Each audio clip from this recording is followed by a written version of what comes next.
Yeah, thanks very much. Great, thank you, John. So to officially open the symposium, I'll now hand over to Zarah Sultana. So Zarah was elected MP for Coventry South in December 2019, and she studied international relations and economics at the University of Birmingham, and has been elected to prominent positions at the National Executive Council for Young Labour and the National Union of Students. Zarah has been a prominent speaker on topics such as climate change and food poverty, and has really brought to attention some of the great work being underdone, such as by groups in Coventry, and has supported the Right to Food campaign. So it gives me great pleasure to introduce Zarah Sultana as our opening speaker.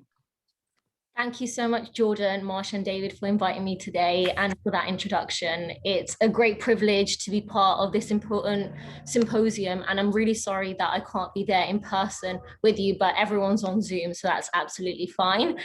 Last night and today, there are some important debates and votes taking place in Parliament, so I have to be in London for that.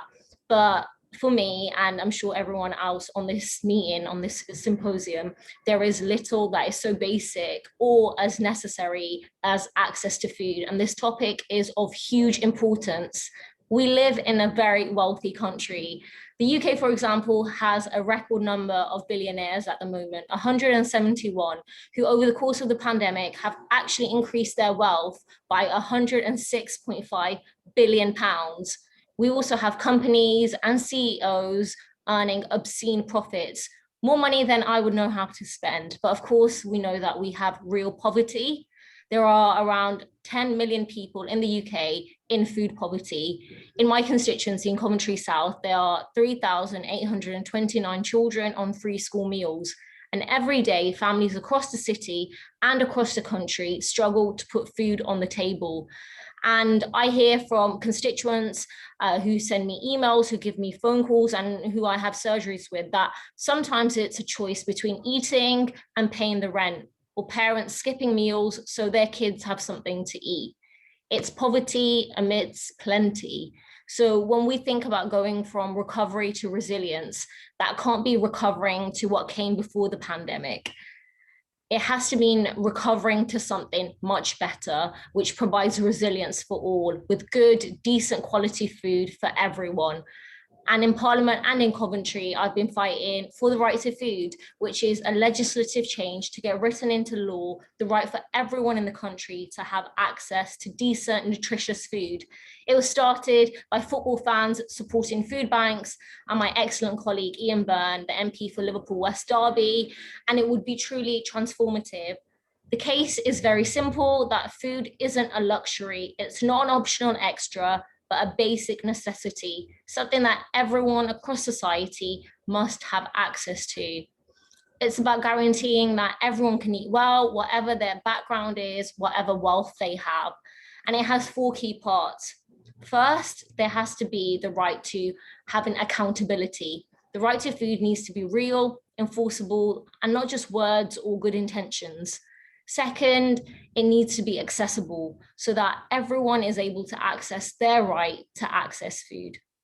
Third, it has to be adequate, providing decent quality food and quantity too, not the scandalous food packages that we saw being given to children during the Christmas holidays last year.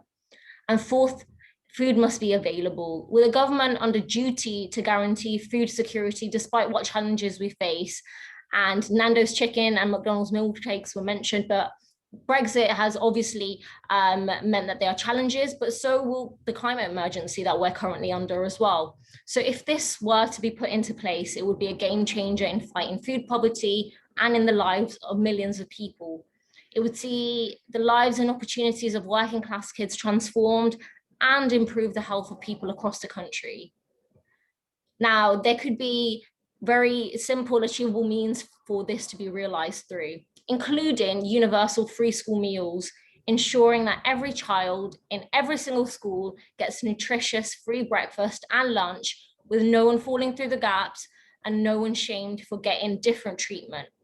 We could be supporting community kitchens funded by local and national government to provide dining clubs and meals on wheels for the elderly and the vulnerable, as well as school meals in the holidays and cookery clubs. We could raise social security payments, not cut universal credit by £20 a week, which is what the government is planning to do, so that no one has to choose between eating and other basic necessities. And all of this would require a regulatory body ensuring that this is enforced and satisfied. Councils across the country, from Liverpool to Manchester to Newcastle, have come out in support of this move, the right to food. And of course, so has Marcus Rashford. Myself and groups in Coventry, such as Coventry Food Bank, have written to the council this summer, and we're making that case in Parliament too. In short, there are no real practical hurdles to these measures. It's not unaffordable, it's not impossible, it's simply a matter of political will. It comes down to the fact that it is a political choice of whether we do it or we don't. In Coventry, we've seen what amazing achievements can be carried out by volunteers and by dedication, from the Food Bank and Feed the Hungry to Coventry Refugee and Asylum Action Group, who provide meals for some of the most marginalized people in the country. And that's what can be done through local generosity and incredible determination. But if there was national will as well, if Westminster was working for this as well, we could truly move from our COVID recovery to more resilient, healthier, equal society that guarantees food for all. That's what I'm determined to fight for in Coventry and in Westminster. And I just want to thank you all for inviting me to speak today.